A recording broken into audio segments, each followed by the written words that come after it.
రాజకీయాల్లో తెలుగువారి సంఖ్య క్రమంగా తగ్గటం ఆందోళనకరమని సీఎం రేవంత్ రెడ్డి అన్నారు. హైదరాబాద్ రవీంద్ర భారతిలో జరిగిన సిపిఎం నాయకుడు సీతారాం ఏచూరి సంస్మరణ సభలో రేవంత్ రెడ్డి మాట్లాడుతూ ఏచూరి ఆలోచనలు విధానాలు అనుసరించాల్సిన అవసరం ఎంతైనా ఉందన్నారు. విద్యార్థి దశ నుంచి అనేక పోరాటాలు చేసిన సీతారాం ఏచూరి జీవితం ఎంతో మందికి ఆదర్శనీయమని గుర్తు చేశారు. ఏచూరిని కోల్పోవటం సమాజానికి తీరని లోటు అని అన్నారు రేవంత్ రెడ్డి.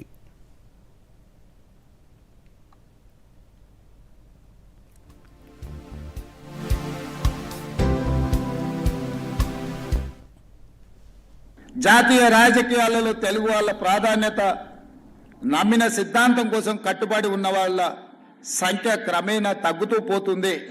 కనీసం మనం చెప్పుకోవడానికైనా మనకు ఒక దిక్సూచిలాగా ఉండాల్సిన సీతారాం ఏచూరి గారు మన మధ్యలో లేకపోవడం చాలా బాధాకరం.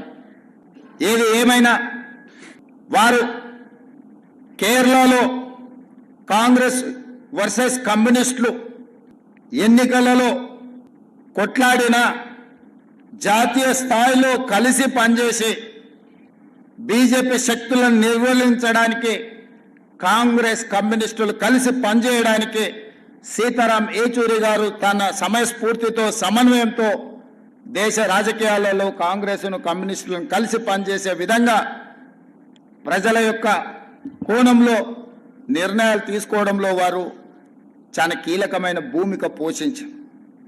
అలాంటి వ్యక్తులు చాలా అరుదు. ఈరోజు అలాంటి వ్యక్తులు భూతద్దం పెట్టి ఎతికినా కనిపించేది కష్టమైన సందర్భం. వారి యొక్క కమిట్మెంట్ విద్యార్థి దశ నుంచి స్టూడెంట్ ఆఫ్ ఇండియా కార్యకర్త నుంచి జేఎన్యూలో, ఆ తర్వాత రాజ్యసభ సభ్యుడిగా కావచ్చు, సిపిఎం ప్రధాన కార్యదర్శిగా కావచ్చు, లేకపోతే యునైటెడ్ ఫ్రంట్ కావచ్చు, యూపీఏ కావచ్చు, యూపీఏ 1 యూపీఏ 2లో కావచ్చు, వారు చాలా క్రియాశీలక పాత్ర పోషించారు.